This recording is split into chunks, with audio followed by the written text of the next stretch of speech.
मुलांनो, सुस्वागतम. संगीता भालसिंग या माझ्या यूट्यूब चॅनलवर तुम्हा सर्वांचे हार्दिक स्वागत. समाजशास्त्र इयत्ता 12वी हा विषय अभ्यासाला घेतला आहे. पुस्तकाचं नाव आहे भारतीय समाजाची ओळख. प्रकरण क्रमांक 1, भारतीय समाजाचा परिचय. या प्रकरणात 3 उपघटक आहेत. त्यातील पहिला उपघटक प्राचीन आणि मध्ययुगीन भारत हा आपण अभ्यासत आहोत. आणि यातील आणखी एक उपघटक आहे प्राचीन आणि मध्ययुगीन भारतामधला शिक्षण पद्धती. तिसरा उपघटक आहे हा शिक्षण पद्धती, की भारतीय समाजामध्ये शिक्षण पद्धती कशी होती त्याचा आपण अभ्यास करूया. 3. शिक्षण पद्धती. हडप्पा संस्कृतीच्या मुद्रांवरील, मुद्रा म्हणजे पैसा, चलन, नाणं, त्याच्यावरील लेखांच्या आधारे हे स्पष्ट होते की म्हणजे हडप्पा संस्कृतीमध्ये जे काही मुद्रा सापडल्या आहेत, चलन सापडलं आहे, त्याच्या आधारावरून काय माहिती मिळाली तर या संस्कृतीचे लोक लिपीचा वापर करत होते. लिपी म्हणजे भाषा लिहिलेली आहे त्याच्यावर. घरगुती वापराच्या काही वस्तूंवरही हडप्पा लिपीतील लेख मिळालेले आहेत. आणि घरगुती वापराच्या काही मातीची भांडी वगैरे मिळालेली आहे. त्या वस्तूंवर सुद्धा काही लेख मिळालेले आहेत. त्या काळातल्या लिपीतील लेख किंवा लेखनकला मिळालेली आहे. वैदिक काळात वैदिक ग्रंथांचे अध्यापन केले जाई. आणि वैदिक काळाचा विचार केला तर वैदिक ग्रंथांचं लेखन झालेलं होतं त्या काळामध्ये. त्यामध्ये अध्ययन म्हणजे अभ्यासही केलं जाई आणि अध्यापन म्हणजे शिकवलं पण जाई. वैदिक साहित्य हे संस्कृतमध्ये होते आणि वैदिक काळ जो आहे तो संस्कृत भाषेचा काळ आहे पहा. मात्र संस्कृत ही लोकभाषा नव्हती, पण लोकांची भाषा नव्हती.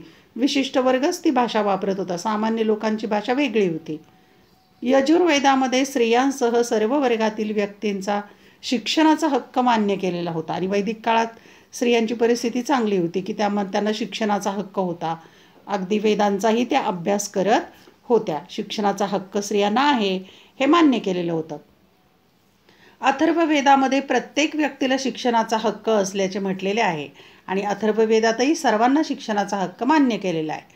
वैदिक शिक्षणासाठी गुरुकुलात प्रवेश करण्यापूर्वी म्हणजे गुरुच्या आश्रमात जाण्यापूर्वी ब्राह्मण, क्षत्रिय आणि वैश्य या 3 वर्णातील विद्यार्थ्यांवर उपनयनाचा संस्कार होणे आवश्यक असे. म्हणजे गुरुच्या आश्रमात जाण्यापूर्वी उपनयन हा संस्कार असे तो केला जात असे. जोपर्यंत त्याचे वास्तव्य गुरुगृही असे तोपर्यंत त्यांना ब्रह्मचर्याचे पालन करावे लागे. म्हणजे विवाह न करता राहावे लागे त्यांना गुरुच्या आश्रमामध्ये. मौखिक पठणाच्या पद्धतीने विद्यार्थी वेदांमधील ज्ञान घेत असत. मौखिक म्हणजे तोंडी पाठ करत असत. सगळं पठण संस्कृतमध्ये असे ते. आणि विद्यार्थी मग वेदांचं ज्ञान घेत असत. मुखोद्गत म्हणजे तोंडपाठ करत असत. मौखिक पठणाच्या या पद्धतीत शुद्ध आणि स्पष्ट उच्चारणावर पूर्ण भर दिलेला असे. आणि हे मौखिक पठण जे असे अतिशय शुद्ध उच्चार आणि स्पष्ट उच्चार यावर भर असे. तल्लख बुद्धी आणि म्हणजे हुशार आणि व्यक्तिमत्व यांचा विकास ही या शिक्षणाची दुहेरी उद्दिष्टे होती. आणि यातून कोणती उद्दिष्ट साध्य व्हायची तर तल्लख बुद्धी होत असे त्या विद्यार्थ्यांची, मुलांची. आणि व्यक्तिमत्वाचा सर्वांगीण विकास होत असे. बहुतेक अभ्यासकांच्या मते वैदिक काळात लेखनकला माहीत नव्हती. वैदिक काळात लेखनकला नव्हती काही असं म्हणतात.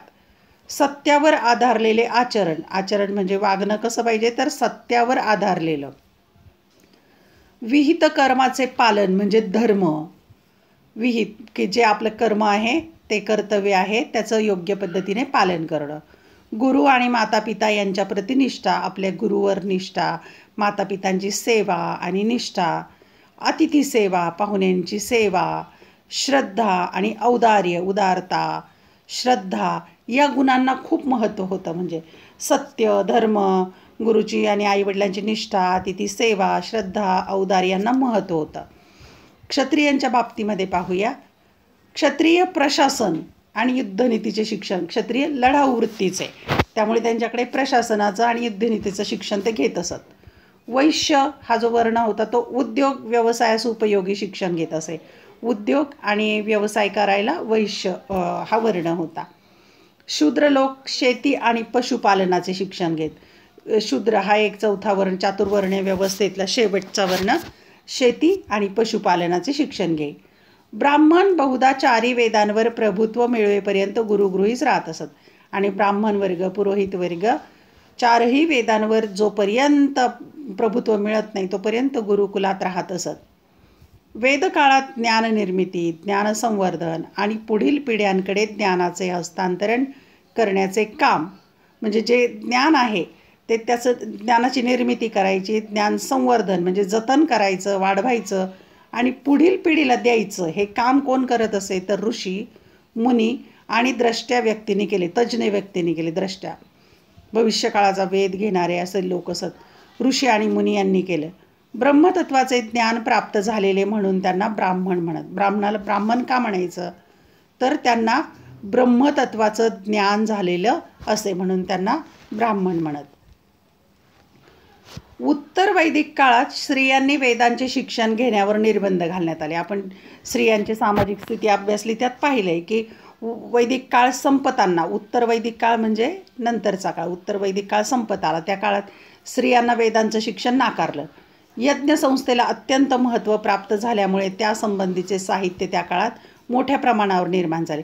यज्ञसंस्थेला यज्ञ करणं, त्यात पशुबळी देणं, यज्ञाला खूप महत्त्व प्राप्त झालं. त्यामुळे त्यात संबंधीचं साहित्य निर्माण झालं. साहजिकच यज्ञसंस्था हा या काळातील वैदिक शिक्षणाचा केंद्रबिंदू होता.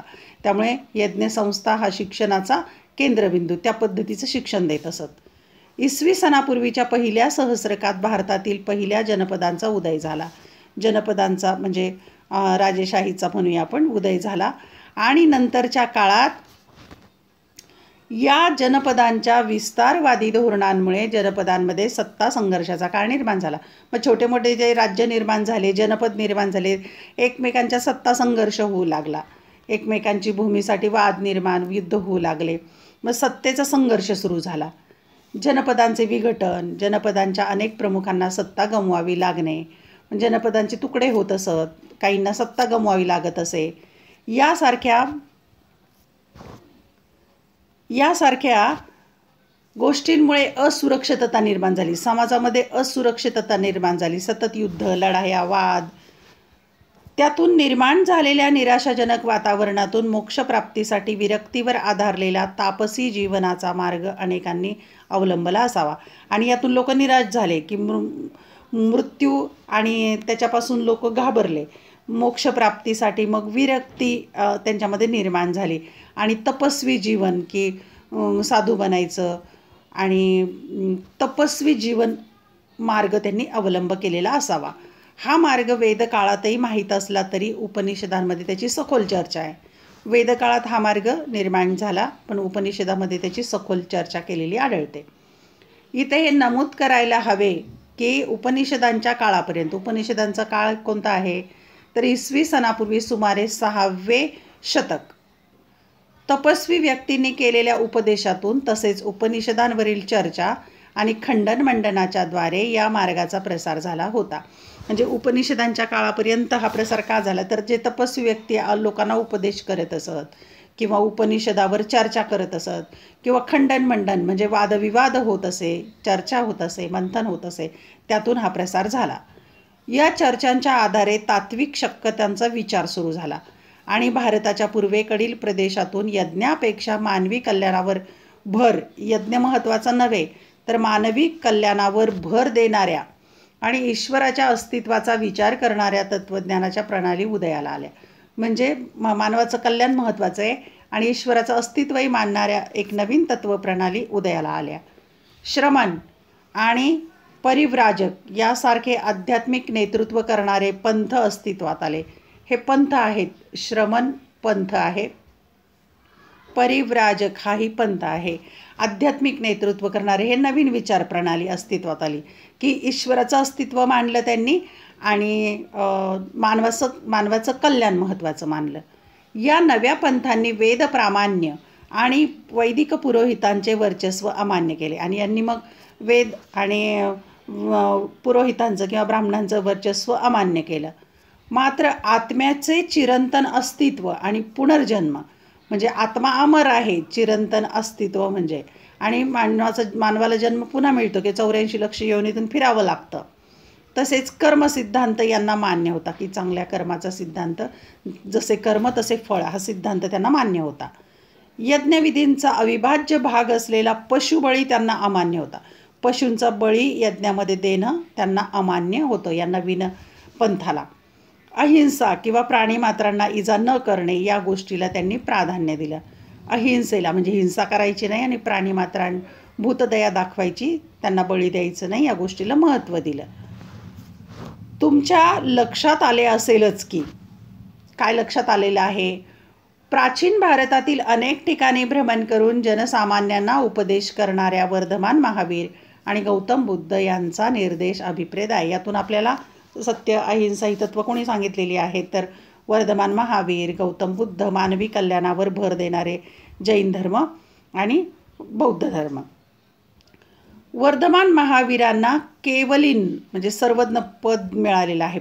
केवल ज्ञान प्राप्त झालं त्यांना, म्हणून त्याला केवलीन किंवा सर्वज्ञ म्हणतात. वर्धमान महावीरांना प्राप्ती झाल्यानंतर ते महावीर आणि जीन म्हणू लागले. जीन म्हणजे जिंकलेला, जीत, योद्धा असं अर्थाने म्हणूया. महावीर म्हणू लागले वर्धमानांना. ते निर्ग्रंथ या नावाने ओळखल्या जाणाऱ्या संप्रदायाचा भाग झाले आणि त्यांचा संप्रदाय जो आहे तो निर्ग्रंथ. कालांतराने याच संप्रदायाला जैन या नावाने संबोधण्यात येऊ लागले आणि याचाच एक पंथ संप्रदाय निर्माण झाला, तो आहे जैन. जैन म्हणजे जीन म्हणजेच वर्धमान महावीरांचे अनुयायी. जीन म्हणजे कोण? वर्धमान महावीरांचे अनुयायी, शिष्य. अनुयायी म्हणजे शिष्य. त्यांनी जैन धर्माच्या उपदेशासाठी 3 दशके भ्रमण केले आणि या शिष्यांनी 30 वर्ष भ्रमण केले, सर्वत्र फिरले, लोकांना उपदेश केला. त्यांच्या आणि गौतम बुद्धांच्या उपदेशामध्ये काही फरक होते. आता बौद्ध धर्म आणि जैन धर्म यांचं जे उपदेश करत त्यात थोडा फरक होता. गौतम बुद्धांची तत्त्वप्रणाली त्यांच्या प्रदेशातील स्थानिक श्रद्धा प्रणालीतील मूलभूत तत्वांशी नाते सांगणारी होती. म्हणजे स्थानिक जी तत्त्वप्रणाली आहे त्याच्याशी नातं सांगणारी गौतम बुद्धांची तत्त्वप्रणाली. त्याचं उदाहरण घेऊ. तत्कालीन चैत्य हे पृथ्वी तत्त्व आणि भूतमात्रांची स्थानके असल्याचे मानले. चैत्य म्हणजे काय तर पृथ्वी तत्त्व आणि भूतमात्रांची स्थानके असल्याचं मानलं जाई. सामान्य जनांसाठी ती विनासायस आणि विनामूल्य प्रवेश असणारी पूजास्थाने होती. हे पूजा करण्याची ती ठिकाणं होती. सनातनी समाजाबाहेरील साधू या चैत्यांभोवतीच्या प्रदेशात वास्तव्य करत असत. साधू लोक तिथे वास्तव्य करत. या चैत्यांच्या पूजेसाठी येणाऱ्या लोकांकडून त्यांना भिक्षा मिळत असे. मग येणारे लोक दानधर्म करत भिक्षा देत असत. गौतम बुद्धांनी ही प्रचलित प्रथेला मान देऊन आपल्या जनसामान्यामधील अनुयायांनाही तसे करण्यास प्रवृत्त केले. मग गौतम बुद्धांनी अशा प्रकारे लोकांना या प्रथेला, ही जी प्रथा होती पूजास्थान असणं, तिथे साधू त्यांना भिक्षा देणं, आपल्या अनुयायांना तसं करायला प्रवृत्त केलं. कालांतराने भारतात अनेक ठिकाणी बौद्ध संघ स्थापन झाले. त्यामुळे तसे बौद्ध संघ स्थापन झाले. सतत भ्रमण करणाऱ्या भिक्खूंना पावसाळ्यात राहण्यासाठी ठिकठिकाणी वर्षावास बांधले गेले. म्हणजे बौद्ध भिक्खू होते त्यांना राहायला जागा, वर्षावास, पावसाळ्यात राहण्यासाठी. भिक्खूंच्या वास्तव्यासाठी बांधलेल्या या स्थानांना विहार असे म्हणत आणि जे वर्षावास बांधले त्यांना विहार असं म्हणत. या विहारांमधून पुढे बौद्ध भिक्खूंना शिक्षण देणारी केंद्र उभं राहील. मग पुढे तीच शिक्षणाची केंद्र झालेली आहेत. विहारांमधून शिक्षण देऊ लागले. बौद्ध शिक्षण पद्धती ही बौद्ध संघाच्या व्यवस्थेशी बांधलेली होती. मग बौद्ध संघाच्या व्यवस्थेशी बांधलेली ही शिक्षण पद्धती. काही काळाने गौतम बुद्धांनी या संघांमध्ये स्त्रियांना प्रवेश देण्यास परवानगी दिली होती. म्हणजे इथे पण स्त्रियांना प्रवेश दिला गौतम बुद्धांनी. दीक्षा घेऊन संघात प्रवेश करणाऱ्या स्त्रियांना भिक्खुनी म्हटले जाई. भिक्खू पुरुषाला आणि स्त्रीला भिक्खुनी म्हणत. संघात प्रवेश घेतल्यानंतर व्यक्तीची जात आणि इतर सामाजिक ओळख पूर्णतः पुसली जात असे. त्याला जात, धर्मपंथ नसे, सामाजिक ओळखही पुसली जात असे आणि ती व्यक्ती समता आणि बंधुता या तत्वांवर आधारलेल्या बौद्ध संघाची सदस्य होत असे. आणि ती बौद्ध संघाची सदस्य होय आणि तत्व मानत असे समता आणि बंधुता. विहारांमध्ये त्यांना धार्मिक शिक्षण देण्याची व्यवस्था असे आणि विहारामध्ये धार्मिक शिक्षण मिळत असे. वैदिक गुरुकुलाप्रमाणेच बौद्ध संघातील गुरु शिष्यांमध्ये निकटच्या सहवासामुळे एक ऋणानुबंध निर्माण होत असे. वैदिक काळामध्ये जशी गुरुकुल पद्धती होती, आश्रम पद्धती होती, तशाच प्रकारची विहारीमध्ये पण गुरु शिष्यामध्ये निकटचा सहवास असे, एक वेगळा ऋणानुबंध निर्माण होत असे. शिष्याला गुरुजवळ, त्याला उपाध्याय किंवा आचार्य म्हणतात. पहा, गुरुला उपाध्याय किंवा आचार्य. गुरुला शिष्याजवळ राहून त्याची सेवा करावी लागेल, म्हणजे गुरुची सेवा करायची. भिक्खू आणि भिक्खुनी यांचे संघ स्वतंत्र असत, गट असत त्यांचे स्वतंत्र संघ. भिक्खुनी संघामध्ये गुरुपदे पोचलेल्या अनेक ज्ञानी भिक्खुनी होऊन गेल्या, म्हणजे स्त्रियांसुद्धा भिक्खुनी अतिशय ज्ञानी आदरणीय होऊन गेलेल्या आहेत. त्यांचा उल्लेख आदराने थेरी असा केला जाईल. थेरी म्हणजे ज्ञानी अशा प्रकारची भिक्खुनी. भिक्खुनी संघामध्ये शिक्षण आणि सेवाभाव यासाठी अनेक संधी उपलब्ध होतात. आणि मग या संघामध्ये शिक्षण पण आणि सेवा पण या दोन्ही संधी उपलब्ध होत्या. गौतम बुद्धांची शिकवण म्हणजे ज्याला आज आपण मानवतावाद म्हणू शकू अशा तत्त्वज्ञानाचा पाया होती. म्हणजे मानवतावादाचा जो पाया आहे तो बौद्ध धर्मामध्ये सापडतो. तुम्हाला नालंदा आणि तक्षशिला येथील विद्यापीठासंबंधी माहिती असेल. नालंदा आणि तक्षशिला ही मोठी शिक्षणाची केंद्र होती त्या काळात. तेथील विहारांमधून बौद्ध धर्म आणि साहित्य यांचे अध्ययन अध्यापन केले जाई. नालंदा तक्षशिला इथे बौद्ध धर्माचं अध्ययन अध्यापन होत असे. अध्ययन अध्यापन करण्याची ही परंपरा बौद्ध विहारांमधून आजतागायत जपलेली आहे. अजूनही बौद्ध विहारामध्ये ते शिक्षण दिलं जातं. बौद्ध शिक्षण पद्धतीचा इतिहास हा पर्यायाने बौद्ध संघ आणि विहार यांचाही इतिहास आहे. म्हणजे बौद्ध शिक्षण पद्धतीचा इतिहासाचा विचार केला तर तो कोणाचा आहे, तर बौद्ध संघाचा पण आहे आणि विहाराचा पण आहे. ज्याप्रमाणे वैदिक परंपरेतील शिक्षण पद्धती यज्ञसंस्थेभोवती गुंफलेली होती, त्याचप्रमाणे बौद्ध परंपरेतील शिक्षण पद्धती बौद्ध संघ आणि विहार यांच्या भोवती गुंफली गेलेली होती. ह्युएनत्संग हा चीनी प्रवाशाचं नाव आहे. ह्युएनत्संग या चीनी भिक्खूच्या प्रवास वर्णनामध्ये या गोष्टीचा उल्लेख आहे. आणि त्याचा उल्लेख आहे की बौद्ध शिक्षण पद्धती बौद्ध संघ विहार यांच्या भोवती गुंफली गेलेली आहे. संगम काळातील शिक्षण व्यापक होते. आपण संगम काळ अनुभवलाय, अभ्यासलाय, तर तिथं शिक्षण व्यापक होतं. ते धर्म जात या गोष्टीवर अवलंबून नव्हतं. तसेच ते एखाद्याच समाजाची मिराजदारी नव्हते. म्हणजे कोणत्या समाजाने शिक्षण घ्यायचं असं काही ठरलेलं नव्हतं. सर्वांना शिक्षण होतं ते जाती धर्म सोडून. व्याकरण, काव्य, गणित, खगोलशास्त्र आणि ललितकला. ललितकलामध्ये कोणकोणत्या कला आहेत? संगीत, नृत्यनाट्य, चित्रकला, शिल्प आणि स्थापत्य हे अभ्यासाचे खास विषय होते. म्हणजे ह्या सगळ्या गोष्टी शिकवत होते. काव्य, गणित, व्याकरण, खगोलशास्त्र आणि ललितकला, स्थापत्य यासुद्धा बाबींचं शिक्षण इथे मिळत होतं. बौद्ध विहारांचा उतरणीचा काळ म्हणजे ऱ्हास सुरू झाला. बौद्ध विहारांचा त्याग हा एक सुव्यवस्थित शिक्षण पद्धतीच्या ऱ्हासाची सुरुवातही दर्शवतो. म्हणजे बौद्ध विहारांचा जसा उतरणीचा काळ लागला म्हणजेच ही एक शिक्षण पद्धतीसुद्धा उताराला लागलेली आहे. याच काळात भारतात इस्लामचे आगमन झाले. इस्लामचं आगमन झालं त्या काळात. हा काळ भारतातील मध्ययुगाच्या सुरुवातीचा काळ होता आणि इस्लामचं आगमन झालं मध्ययुगाच्या सुरुवातीच्या काळात. मध्ययुगातील शिक्षण पद्धतीमध्ये इस्लामच्या शिक्षणाला महत्त्व प्राप्त झाले. साहजिक आहे, इस्लाम राजेशाही सुरू झाली आणि त्या शिक्षणाला महत्त्व प्राप्त झालं.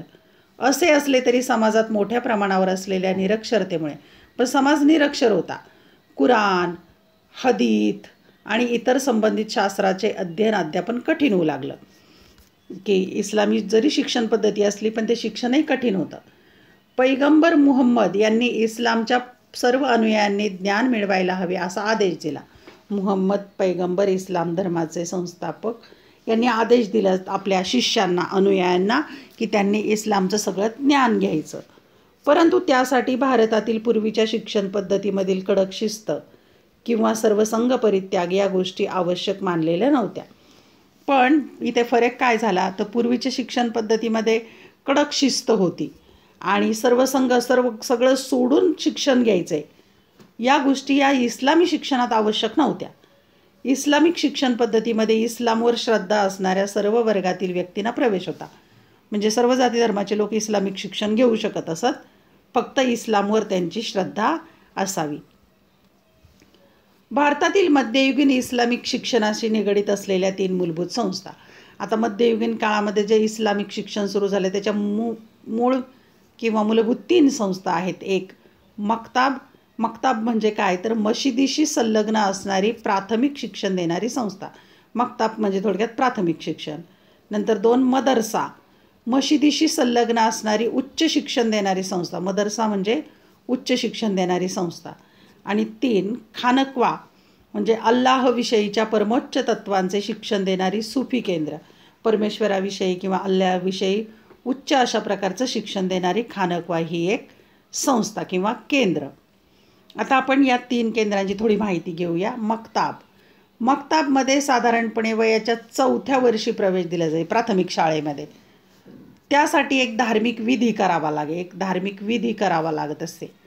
या टप्प्यावर काय काय शिकवलं जाईल? वाचन, पठण, लेखन आणि अंकगणित या विषयांच्या अध्ययनावर भर दिला जाईल. म्हणजे हे प्राथमिक शिक्षण दिलं जाईल. लिपी म्हणजे भाषा आणि लेखन यांच्या अध्ययनासाठी अनेक तास खर्ची घातले जात. लिपी शिकवली जाईल, लेखनकला शिकवली जाईल. वयाच्या साधारण 7व्या वर्षी कुराणच्या अध्ययनास सुरुवात होत असे. म्हणजे 7व्या वर्षी तो प्राथमिक शिक्षण पूर्ण होईल त्याचं आणि मग तो कुराणच्या अध्ययनाला सुरुवात करत असे मक्ताबमध्ये. मदरसामध्ये काय शिकवत असत?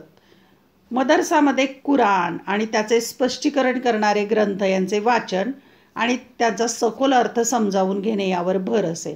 कुराण म्हणजे कुराणचा अर्थ समजून घेणं यावर भर मदरसा. त्याखेरीज शेती, हिशेब, ज्योतिष, खगोलशास्त्र, इतिहास, भूगोल, गणित, इस्लाममधील कायदे कानून आणि न्यायव्यवस्था तसेच प्रशासन यासारखे विषयी शिक्षण दिले जाईल. म्हणजे हे विषय पण व्यवहारात जे काही आवश्यक आहे ते वेगवेगळ्या विषयांचं शिक्षण देत असत. पण महत्त्वाचं एक कुराणचा अभ्यास. त्याचबरोबर अरेबिक आणि पर्शियन भाषाही शिकवल्या जात. पहा हे पण अरेबिक आणि पर्शियन भाषा त्यांना शिकवल्या जात मदरसामध्ये. तत्कालीन इस्लामी जगतात सर्वत्र या भाषा शिकवल्या जातात. त्या काळामध्ये इस्लामी जिथे जिथे सत्ता होती तिथे ते शिकवलं जात असे अरेबिक आणि पर्शियन भाषा. अकबर बादशाह यांचा वजी सुप्रसिद्ध विद्वान अबुल फजल याने नमूद केल्यानुसार अकबर बादशहाचा मंत्री वजीर अब्दुल फजल याने सांगितलंय की त्याने नमूद केलंय अकबर बादशाह याने मदरशामध्ये शिकण्यास येणाऱ्या हिंदू विद्यार्थ्यांसाठी संस्कृत भाषा आणि उपनिषदांसारखे ग्रंथ यांच्या अध्ययनाची तजवीज केली होती. म्हणजे जर हिंदू विद्यार्थी जर मदरशामध्ये गेले शिकायला तर त्यांना संस्कृत आणि उपनिषद शिकवत, इस्लामांना कुराण शिकवत. यावरून आपल्याला कल्पना येऊ शकते की त्यांच्या काळात विद्यार्थ्यांच्या राजकीय, सामाजिक आणि आर्थिक गरजांनुसार शिक्षण देण्याची व्यवस्था होती. म्हणजे त्यांच्या विद्यार्थ्याच्या राजकीय, सामाजिक, आर्थिक गरज जशी आहे त्यानुसार त्यांना शिकवण दिली जाईल, त्याचं शिक्षण दिलं जाईल. विद्यार्थ्यांच्या आवडीनुसार आणि आयुष्यातील ध्येयानुसार विषयांची निवड करू शकत होते. वेगवेगळे विषय शिकवत होते. मग त्यातल्या ज्या विषयाची आवड आहे विद्यार्थ्याला त्याला निवड करता येईल. मदरशातील शिक्षण संपल्यानंतर खाजगी शिक्षकांच्या हाताखाली शिक्षण सुरू ठेवता येत असे. म्हणजे पुढं जर शिकायचं असेल तर त्यांना खाजगी शिक्षण घेता येत असे. उदाहरणार्थ अब्दुल कादिर बदायुनी, अबुल फजल फैजी हे शिक्षक. मदरशांमध्ये शिक्षक आणि विद्यार्थी या दोहोंच्या राहण्याची सोय केलेली असे. गुरुकुलामध्ये जशी सोय असे गुरु आणि शिष्य राहत तसंच इथे पण शिक्षक आणि विद्यार्थी राहत. त्यासाठी लागणारे आर्थिक बळ राजसत्ता आणि मुस्लिम अमीर उमरावांकडून मिळत असे. म्हणजे राजा पण मदत देई आणि जे मुस्लिम श्रीमंत लोक होते अमीर उमराव ते पण मदत करत असत. या दृष्टीने मदरशांची तुलना बौद्ध विहार आणि दक्षिण भारतातील मंदिरांमधील दक्षिण भारतातले मंदिराचा काळ इसवी सन 7वे शतक विद्या केंद्रे यांच्याशी करता येईल. म्हणजे दक्षिण भारतामध्ये मंदिरात आणि बौद्ध विहारामध्ये जसं शिक्षण दिले जाईल त्या प्रकारची शिक्षण व्यवस्था होती. पुढची पद्धत पाहूया. केंद्र खानकवा. खानकवा नावाने उल्लेख केल्या जाणाऱ्या शिक्षण संस्थांची तुलना मध्ययुगीन युरोपातील ख्रिश्चन मठांशी, ख्रिश्चन मठाला म्हणतात मोनॅस्टरी, करता येईल. म्हणजे ख्रिश्चन मठांच्यामध्ये जसं शिक्षण पद्धती होती तशी शिक्षण पद्धती या खानकवामध्ये होती. खानकवा सहसा लोकांमध्ये पूजनीय समजल्या जाणाऱ्या सुफी पंथाच्या दर्ग्याशी निगडीत असत. हे पण धार्मिक शिक्षण, पण सुफी पंथ आणि त्याच्या दर्ग्याशी निगडीत शिक्षण असे. आता पहा, एक भारतीय इस्लामी कलेचं हे एक चित्र आहे. तुम्हाला इथे कृती सांगितलेली आहे करायला. मध्ययुगीन भारताच्या कला क्षेत्रातील पुढील गोष्टींवर मुस्लिम सत्तांचा काय प्रभाव पडला याचा शोध घ्या. म्हणजे मुस्लिम सत्तेचा कला क्षेत्रावर काय प्रभाव पडला याची माहिती घ्यायची आहे. तुम्ही गुगल करा, भरपूर माहिती मिळेल. चित्रकला, स्थापत्यकला, संगीत याबाबत म्हणजे मुस्लिम सत्तांचा काय प्रभाव पडला. तुम्ही घेतलेल्या शोधांचे वर्गामध्ये सादरीकरण करा आणि त्याचं तुम्ही प्रेझेंटेशन करायचं आहे. आता पाहूया आपण त्या काळातील शिक्षणाबरोबरच कलेच्या संदर्भात काय व्यवस्था होती, स्वरूप पाहूया. गुप्त साम्राज्याचा कालखंड हे भारतीय इतिहासातील सुवर्णयुग होते असे मानले जाते. कारण कलेचा फार विकास झाला या काळामध्ये. गुप्त साम्राज्य हे राजवंश आहे गुप्त. त्याचे कारण म्हणजे त्या काळात संगीत, चित्रकला यासारख्या कला आणि इतर शास्त्रांमध्ये झालेली खूप भरीव कामगिरी झाली या कलेच्या क्षेत्रामध्ये. विविध उद्योग व्यवसायातील कौशल्ये शिकाऊ उमेदवार प्रत्यक्ष काम करता करता आत्मसात करत असत. म्हणजे प्रॅक्टिकल असे त्यांना प्रत्यक्ष काम करता करता ते कौशल्य आत्मसात करत असत उद्योग व्यवसायातलं. कला आणि उद्योग व्यवसायांची भरभराट धनिक दानशूरांच्या उदार आश्रयांमुळे झाली. आणि जे श्रीमंत लोक होते ते कलेला आश्रय देत, राजाचाही आश्रय असे, मदत करत असत दानशूर व्यक्ती. त्यामुळे कलांचा विकास झाला. मध्ययुगीन भारतात मुस्लिम राज्यकर्त्यांच्या आश्रयाखाली विविध कलांवर मुस्लिम राज्यकर्ते जे होते त्यांच्या काळात तर त्यांची अभिरुची, कल्पना, निवड यांचा प्रभाव पडलेला आहे. मुस्लिम राजवटीतही कलेचा विकास झाला. मध्ययुगामध्ये बदललेल्या राजकीय परिस्थितीमुळे शिक्षण पद्धतीवर मात्र विपरीत परिणाम झाला. कलेचा विकास झाला पण शिक्षण पद्धतीवर उलटा परिणाम झाला आहे. दिल्ली आणि आग्रा या राजधानीच्या शहरातील मुस्लिम शासकांनी स्त्रियांच्या शिक्षणासाठी काही विशेष प्रयत्न केले नाहीत. दिल्ली आणि आग्रा इथे जी मुस्लिम शासन पद्धती होती यांनी मात्र स्त्रियांच्या शिक्षणासाठी काहीच केलं नाही. शहरे, खेडी येथील विद्वान व्यक्ती व्यक्तिगत पातळीवर अध्यापनाचे कार्य करत असत. म्हणजे शहरामध्ये, खेड्यामध्ये एखादी व्यक्ती, हुशार व्यक्ती असेल ते स्वतःच्या पातळीवर इतरांना शिकवत असत. हे अध्यापन संस्कृत, अरेबिक आणि पर्शियन भाषांमधून होतं. संस्कृत, अरेबिक आणि पर्शियन भाषांमधून शिक्षण देत असत. अशा प्रकारे शिक्षण घेणाऱ्यांमध्ये फक्त संपन्न वर्गातील लोक म्हणजे श्रीमंत वर्गातलेच लोक हे शिक्षण घेत आणि मुस्लिम उलेमा, मुस्लिमांचा नेता, धार्मिक धर्मगुरू म्हणूया, तसेच ब्राह्मण आणि उच्चवर्णीय जातीमधील लोक याचा समावेश होता. म्हणजे याच उच्च लोकांना शिक्षण भेटत असे. मुलींचे शिक्षण हा पिता किंवा कुटुंबातील वडीलधाऱ्या पुरुषांचा व्यक्तिगत मामला असल्याचे मानले जात होते. म्हणजे मुलींचं शिक्षण, मुलीला शिकवायचं का नाही तो वडील ठरवणार किंवा ते घरगुती शिक्षण देणार. म्हणजे कुटुंबात पुरुष तर ठरवत असत. बहुधा मुलींना शिक्षण दिलं जात नसे. मुस्लिम कुटुंबातील स्त्रियांना घरच्या घरी राहून खाजगी शिक्षकांकडून शिकण्याची परवानगी दिली जात असे. आणि मुस्लिम कुटुंबामधल्या ज्या स्त्रिया असत त्यांना घरातच शिक्षण देत असत खाजगी.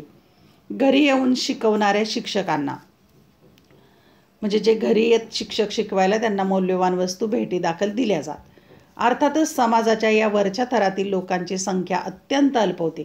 श्रीमंत लोक खूप थोडे होते, त्यामुळे खूप थोड्या श्रीमंत घरच्या मुलींना शिक्षण मिळत असे. त्यामुळे मध्ययुगीन समाजात मुलींच्या शिक्षणाची एकूण स्थिती दयनीय होती असे म्हणण्यासारखं नाही. निष्कर्ष काढूया आपण की मध्ययुगीन समाजात मुलींच्या शिक्षणाची एकूण स्थिती दयनीय होती असं आपल्याला या अभ्यासावरून म्हणता येतं. धन्यवाद. व्हिडिओ लेक्चर आवडल्यास चॅनल सबस्क्राईब करायला, बेल आयकॉन प्रेस करायला विसरू नका. तसेच इयत्ता 11वी-12वीचे अनेक व्हिडिओ लेक्चर वेगवेगळ्या विषयांचे मी पोस्ट केलेले आहेत, ते या चॅनलच्या प्लेलिस्टवर जाऊन पहा. आवडल्यास लाईक, कमेंट, शेअर करायला विसरू नका. अभ्यासासाठी शुभेच्छा.